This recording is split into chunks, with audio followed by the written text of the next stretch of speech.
القرنين قل سأتلو عليكم منه ذكرا إنا مكنا له في الأرض وآتيناه من كل شيء سببا فأتبع سببا صدق الله العظيم.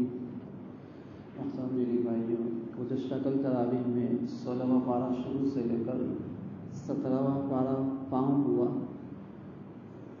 تو سورہ کہف چل رہی تھی. گزشتہ کل سورہ کہف میں 2 قصے بیان ہو چکے تھے. ایک غار والوں کا قصہ تھا اور ایک حضرت موسیٰ علیہ السلام اور حضرت خضر علیہ السلام کے درمیان جو واقعہ پیش 15ویں پارے میں ہو چکا. 16ویں پارے میں اس سورہ کہف کا تیسرا قصہ شروع ہو رہا ہے. ذوالقرنین کا قصہ. ذوالقرنین ایک بڑے بادشاہ تھے، مسلمان تھے. اللہ تبارک و تعالیٰ نے مشرق سے لے کر مغرب تک پوری حکومت ان کو دی تھی. تو ان کو ذوالقرنین کہتے ہیں. قرآن کریم کو ذوالقرنین کہا ہے. اصل میں مکے والوں آپ علیہ السلام جب آپ نے نبوت کا دعویٰ کیا تو مدینہ کے کچھ یہود نے آپ علیہ السلام سے سوالات کیے کہ آپ علیہ السلام سچے نبی ہے یا نہیں ہے. تو اس یہودیوں نے کچھ سوالات دیے تھے. ان میں سے ایک ذوالقرنین کا قصہ ہے. ذوالقرنین کون تھے یہ بھی آپ علیہ السلام سے آپ پوچھنا. تو یہ یہاں پر قصہ ہے. اب ذوالقرنین کا نام کیا ہے اس کی حقیقت معلوم نہیں اور قرآن نے اس کو ذکر نہیں کیا. بہت سارے لوگوں نے الگ الگ نام کے ذکر کیے کہ یہ بادشاہ وہ بادشاہ فلاں بادشاہ، لیکن قرآن نے صرف ذوالقرنین یعنی سینگ والا، ان کے 2 سینگ تھے اور اس کے الگ الگ اور بھی ترجمے ہو سکتے ہیں.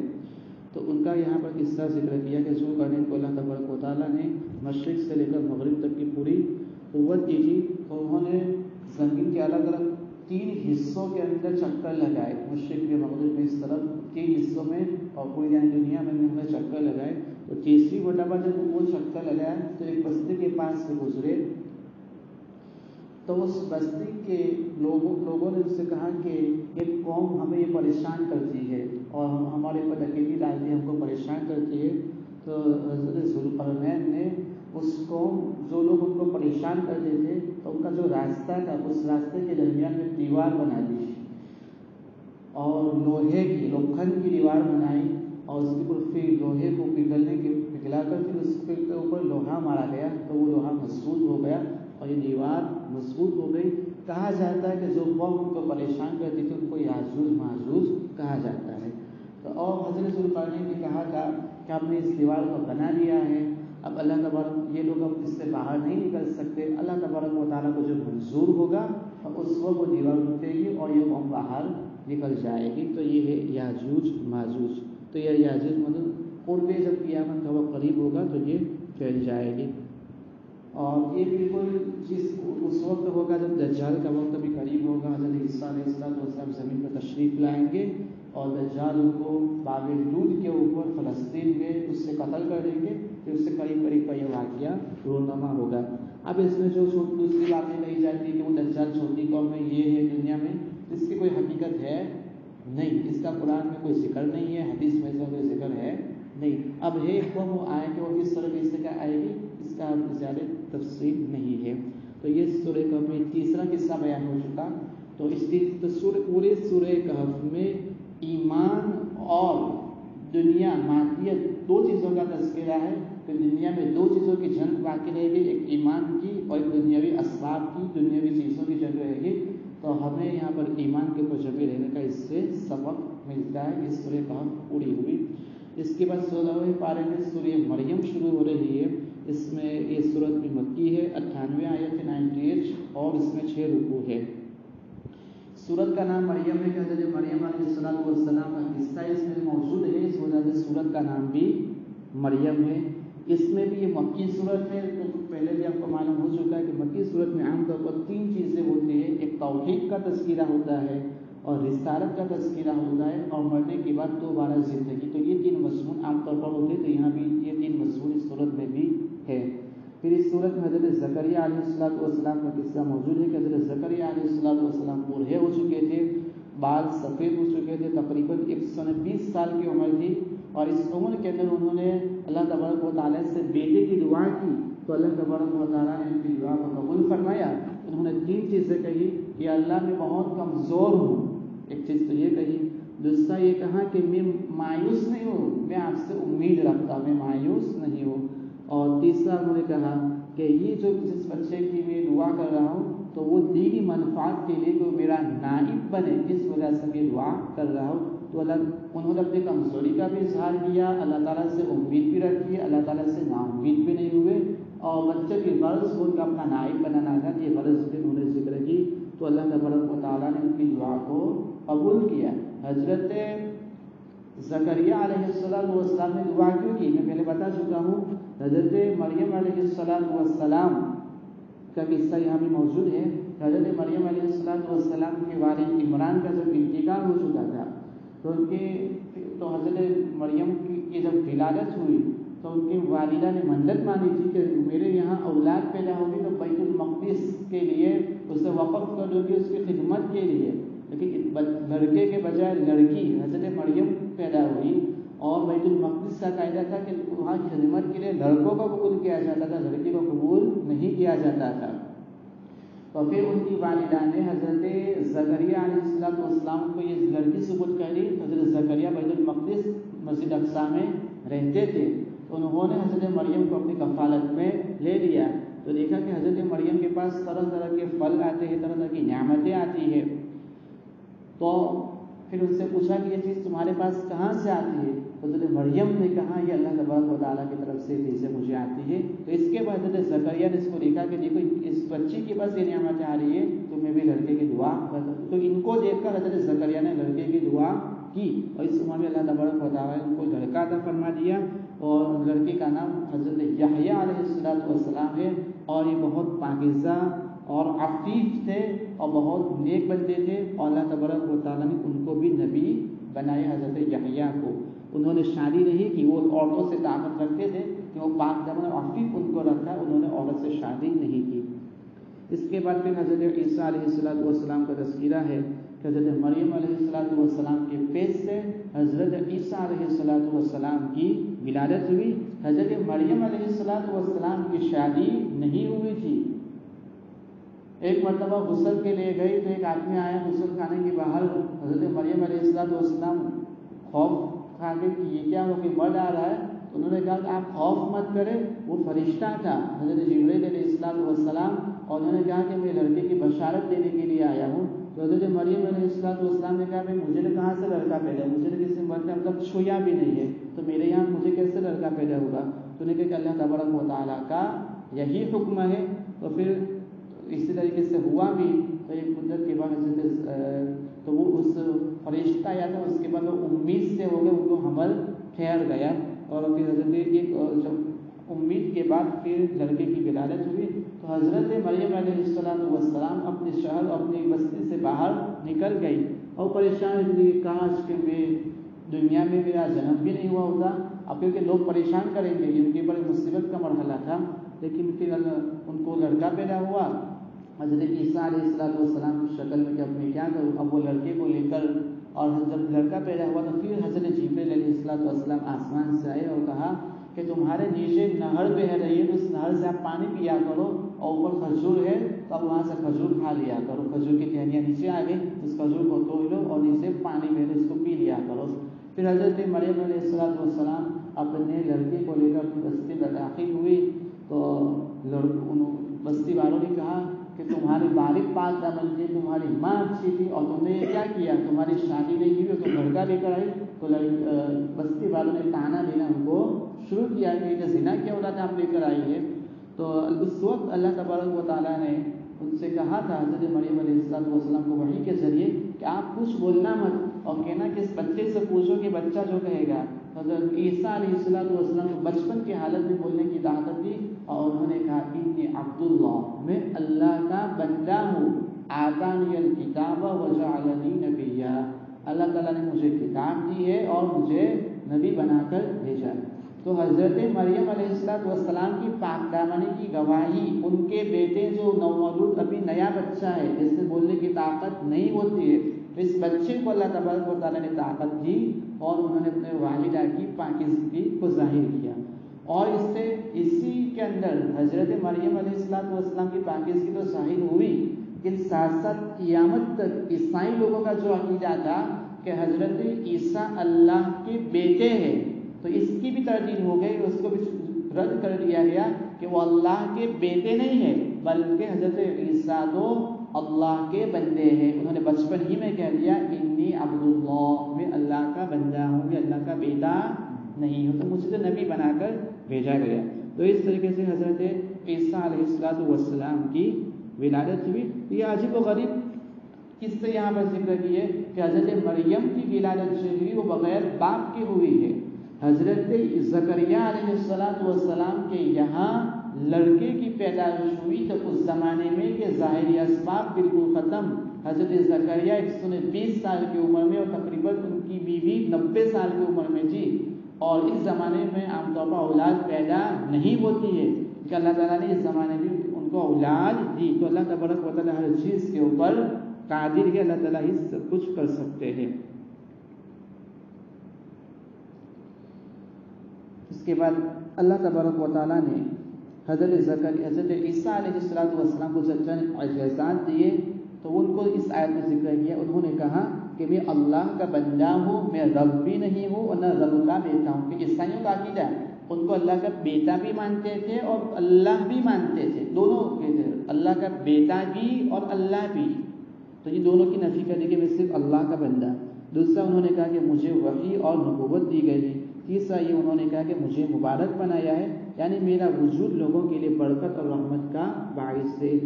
چوتھی چیز انہوں نے کہی کہ مجھے دوسرے انبیاء کی طرح شرعی امور اور عبادت کا مکلف بنایا گیا ہے۔ پانچویں چیز انہوں نے کہی کہ میں اپنی والدہ کا فرما بردار اور اس رشتہ داروں کی کا خدمت گزار ہوں۔ چھٹا انہوں نے یہ کہا کہ مجھے دنیا اور آخرت میں امن اور سلامتی کی خوشخبری سنائی گئی ہے۔ یہ حضرت عیسیٰ علیہ السلام کا قصہ ہوا۔ اب اس کے بعد پھر حضرت ابراہیم علیہ السلام کا کچھ تذکرہ اس صورت میں ہوا ہے کہ حضرت ابراہیم علیہ السلام کو نبوت دی گئی، ان کے والد آزر مشرک تھے، تو اپنے والد کو انہوں نے دعوت دی، اسلام ایمان کی، تو ان کے والد ان کو جھٹلایا اور دھمکیاں دی کہ اگر تو باز نہیں آئے گا تو میں تجھے سنسار کر دوں گا، یعنی میں پتھروں سے مار دوں گا اور پتھروں سے ہلاک کر دوں گا، یہ ان کے والد آزر نے ان کو دھمکی دی تھی۔ لیکن حضرت ابراہیم علیہ السلام اپنی قوم کو ایمان کی دعوت دیتے رہے۔ ابتدا میں ان کے اوپر بھی بہت ساری مصیبتیں آئی، والد کی طرف سے مصیبت آئی کہ گھر کو چھوڑ کر چلے گئے، اس کے بعد ان کو آگ میں بھی ڈالا گیا، یہ تمام مصیبتیں آئی، لیکن انہوں نے اپنی ایمان کی دعوت وہ لوگوں کو دیتے رہے۔ پھر انہوں نے یہاں سے عراق ہجرت کی۔ عراق ہجرت کرنے کے بعد پھر ان کے یہاں بھی اولاد حضرت اسماعیل علیہ السلام پیدا ہوئے، اور حضرت تو یہ اللہ تبارک و تعالیٰ کی طرف سے ان کے اوپر انعام ہوا۔ تو یہ حضرت ابراہیم علیہ السلام کا یہاں تذکرہ ہے کہ حضرت، اور یہاں پھر داعی لوگوں کے لیے اصول بتلا گئے۔ حضرت ابراہیم علیہ السلام کے والد آزر نے ان کو دھمکی دی، ان کو مارنے کی ان کی قوم کو، لیکن حضرت ابراہیم علیہ السلام وہ نرمی سے ان کو دعوت دیتے رہے اور اپنے والد کا اکرام انہوں نے نہیں چھوڑا اور اکرام کے ساتھ ان کو دعوت دی۔ تو داعی کو بھی اس سے سبق ملتا ہے کہ لوگوں کو عزت کے ساتھ اور اچھے طریقے سے دعوت دی جائے، چاہے سامنے والا جیسا بھی ہمارے ساتھ سلوک کرے۔ اس کے بعد پھر بعض اور جزا یعنی مرنے کے بعد دوبارہ زندہ ہونے کا یہاں پر تذکرہ ہے، اور اس کے بعد پھر سورت ختم ہو رہی ہے۔ اور بتلایا کہ اللہ تبارک و تعالیٰ آخر میں کہ اللہ تعالیٰ جب کسی بندے سے محبت کرتے ہیں تو دنیا والوں حضرت جبرائیل علیہ السلام فرشتوں میں اس کا اعلان کر دیتے ہیں آسمانوں کے اندر کہ میں اس سے محبت کرتا ہوں، تم بھی اس سے محبت کرو، اور پھر دنیا والے اس سے محبت کرنے لگتے ہیں۔ جب اللہ تعالیٰ کسی سے ناراض ہوتے تو حضرت جبرائیل علیہ السلام کو اس کی خبر دیتے کہ میں اس سے نفرت کرتا ہوں، تو سارے آسمان والے اس سے نفرت کرنے لگتے۔ جب سارے آسمان والے اس سے نفرت کرتے تو اس کا اثر زمین والوں پر ہوتا ہے، اور اس آدمی سے زمین والے بھی نفرت کرنے لگتے۔ تو اس کا اثر دراصل اللہ تبارک و تعالیٰ ہی سے محبت اور ہماری نفرت کا تعلق ہوتا ہے، کسی کی محبت کا دنیا میں ہونا اور کسی کی نفرت کا دنیا میں ہونا۔ اس لیے تو یہ سورہ مریم یہاں ختم ہوئی۔ اب اس کے بعد سورہ بقرہ سورہ طٰہٰ شروع ہو رہی ہے۔ یہ بھی مکی صورت ہے، اس میں 135 آیات اور 8 رکوع ہے۔ طٰہٰ آپ علیہ السلام کا صفاتی نام ہے، تو اس نام سے اس سورت کا نام بھی سورہ طٰہٰ رکھا گیا۔ سورہ طٰہٰ اور سورہ مریم دونوں کے اندر حضرت زکریا حضرت موسیٰ علیہ السلام کا قصے ذکر ہوئے ہیں، تو دونوں کی طرف سے مناسبت ہے۔ اور یہاں پر تلاوت اور دعوت کے سلسلے میں بتلایا کہ تلاوت اور دعوت دونوں میں مشقت ہوتی ہے، اس مشقت یعنی آپ علیہ السلام کو طویل قرأت پڑھنے کا، قرآن مجید پڑھنے کا کہا گیا تھا، تو اس سے آپ علیہ السلام کے پاؤں میں ورم آ جاتا تھا، آپ نماز پڑھتے تھے تو اس میں تکلیف بھی ہوتی تھی، کہ یہ اس میں مشقت ہوتی ہے۔ اس کے بعد حضرت موسیٰ علیہ السلام کا قصہ سورہ طٰہٰ میں ذکر کیا گیا ہے۔ حضرت موسیٰ علیہ السلام کا قصہ ہم پہلے بھی سن چکے کہ حضرت موسیٰ علیہ السلام کا قصہ بہت ساری صورتوں میں الگ الگ طریقوں سے ذکر کیا گیا۔ تو ایسا اس لیے ہوا ہے کہ حضرت موسیٰ علیہ السلام کے قصے میں عبرت ہے کہ حضرت موسیٰ حق کی دعوت دینے والے تھے اور سامنے فرعون تھا، یہ ناحق تھا، تو رہتی دنیا تک بھی ایسا ہوتا رہے گا کہ ایک طرف حضرت موسیٰ والی صفات والے لوگ آتے رہیں گے اور دوسری طرف فرعون جیسے بھی آتے رہیں گے، تو ہمیں حضرت موسیٰ کے قصے سے عبرت حاصل کر کر حضرت موسیٰ علیہ صفات کو اپنانا ہے۔ حضرت موسیٰ علیہ السلام کو چند انعامات دیے گئے تھے کہ وہ انعامات ذکر کیے کہ ان کی قوم کے اوپر فرعون کے ظلم و فقر سے حفاظت اللہ تبارک و تعالیٰ نے حضرت موسیٰ کی قوم کی کہ لوگوں کی دلوں میں حضرت موسیٰ علیہ السلام کی محبت کو ڈال دیا۔ حضرت موسیٰ علیہ السلام کی تربیت اچھی طریقے سے کرائی، اپنے دشمن سے کرائی، فرعون کے پاس حضرت موسیٰ علیہ السلام کی پرورش ہوئی، تو یہ اللہ تعالیٰ کا آپ کے اوپر انعام ہوا۔ پورے عزت و احترام کے ساتھ دودھ بھی ان کو پلایا گیا۔ پھر ایک مرتبہ ہوا ہے کہ آپ نے کبتی کو، ایک حبشی آدمی کو ایک تماچا مار دیا، اس تماچے کی وجہ سے وہ قتل ہو گیا، تو اس کے بدلے میں حضرت موسیٰ علیہ السلام کو قتل نہیں کیا گیا، کہ وہاں سے آپ نکل چکے مدین چلے گئے حضرت شعیب علیہ السلام کے یہاں، تو اس کے بدلے میں آپ قتل بھی نہیں ہوئے، یہ بھی اللہ تبارک و تعالیٰ کا آپ کے اوپر احسان ہے۔ تو پھر مدین حضرت شعیب علیہ السلام کے وہاں سے واپس آ رہے تھے، تو اس واپسی میں حضرت موسیٰ علیہ السلام کو نبوت دی گئی۔ اپنی بیوی کو لے کر وہاں سے آ رہے تھے اور راستے میں ان کو رات کا اندھیرا تھا اور ولادت کا وقت ان کا قریب تھا ان کے یہاں، تو وہ روشنی کی ضرورت ہے، وہ روشنی آگ لینے کے لیے گئے، تو وہاں آگ لینے گئے تو آگ کے بجائے وہاں آپ حضرت موسیٰ کو نبوت ملی اور حضرت موسیٰ علیہ السلام کو عصا دیا گیا اور آپ کا ہاتھ بھی روشن ہو گیا، اس میں روشنی ایک طرح کی پیدا ہوتی تھی، یہ بیضہ اس کو کہا جاتا ہے۔ تو یہ حضرت موسیٰ علیہ السلام پر اللہ تبارک و تعالیٰ کی انعامات ہے۔ پھر اس کے بعد دوسرا آخری انعام کہ اللہ تبارک و تعالیٰ نے حضرت موسیٰ علیہ السلام کو اپنے ساتھ بات چیت کرنے کا بھی شرف عطا فرمایا کہ کوہ طور پر اللہ تبارک و تعالیٰ کی تجلی ہوئی اور حضرت موسیٰ علیہ السلام نے کلام کیا، تو یہ اللہ تبارک و تعالیٰ کا حضرت موسیٰ علیہ السلام پر احسان ہے۔ آخری میں سورت کے 16ویں پارے کے آخری میں قرآن سے اعراض کرنے والوں کے بارے میں بتلایا کہ جو لوگ قرآن سے اعراض کرتے ہیں ان کے لیے وعید ہے کہ ان کی زندگی تنگ ہو جائے گی اور انہیں قیامت کے دن اندھا کر کے اٹھایا جائے گا۔ ایسے دشمن کے حال پر اظہار تعجب کیا گیا ہے جو قرآن عظیم جیسے عظیم معجزہ دکھانے کے باوجود عصا جیسے معجزہ کا مطالبہ کرتے ہیں۔ اس 16واں پارہ ختم ہوا، 17واں پارہ پاؤں باقی ہے۔ یہ 17ویں پارے کے شروع میں سورہ انبیاء ہے۔ سورہ انبیاء اس میں نبیوں کا تذکرہ ہے، اس وجہ سے اس سورت کا نام انبیاء ہے۔ اس میں تقریباً 70 انبیاء علیہ السلام کا تذکرہ ہوا ہے۔ سورت کی ابتدا میں بتلایا کہ دنیا کی زندگی زوال یعنی ختم ہونے والی ہے، پھر اس کے بعد بتلایا کہ قیامت کا وقوع ہونے والا ہے، قیامت آنے والی ہے، پھر قرآن کریم کا تذکرہ ہوا کہ عظمت والا کلام ہے، پھر یہ مشرکین جو آپ علیہ السلام کو کہتے تھے کہ تو آدمی ہے، بشر ہے، کھاتے ہیں، پیتے ہیں، چلتے، یہ تو نبی نہیں ہو سکتے، تو اس کو بتلایا جو کہا گیا کہ یہ رسول ہے، سچے ہے، یہ بتلایا۔ پھر قرآن مجید کے بارے میں بتلایا کہ قرآن کریم ایسی کتاب ہے کہ یہ کتاب تو پہلی کتابوں کی بھی تصدیق کرتی ہے، توریت بھی سچی تھی، انجیل بھی سچی تھی، زبور بھی سچی کتاب تھی، اس کی تصدیق کرتی ہے۔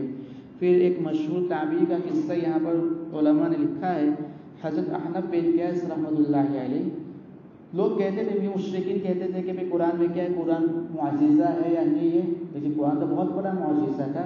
تو حضرت احنف بن قیس کہتے ہیں کہ میں نے دیکھا کہ میرا ذکر قرآن مجید میں ہے یا نہیں ہے، تو میں نے قرآن کریم کو دیکھنا، اس کو پڑھنا شروع کیا، تو میں نے ان آیات کو دیکھا جن میں ایمان والوں کا تذکرہ ہے، سعادت مندوں کا تذکرہ ہے اور اچھے لوگوں کا تذکرہ ہے۔ تو ان آیاتوں کو میں نے دیکھا اور کہا کہ اس میں سے تو میں نہیں ہوں۔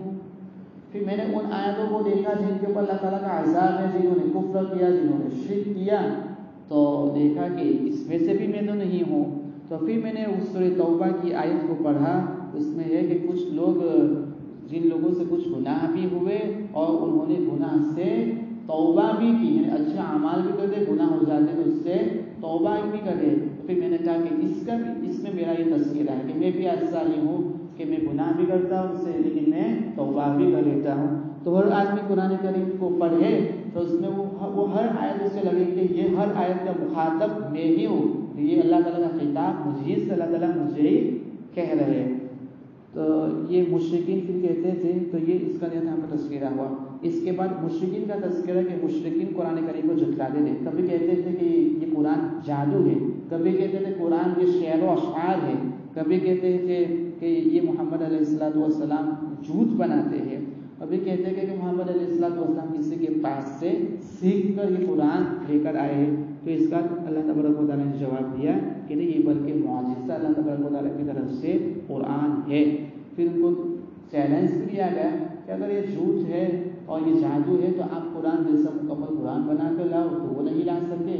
اس چیلنج پر نہیں کہ دوسرا چیلنج دیا گیا کہ چلو پورا قرآن نہیں تو 10 آیتیں لاؤ، 10 سورتیں بنا کر لاؤ، تو وہ چیلنج بھی پورا نہیں ہوا۔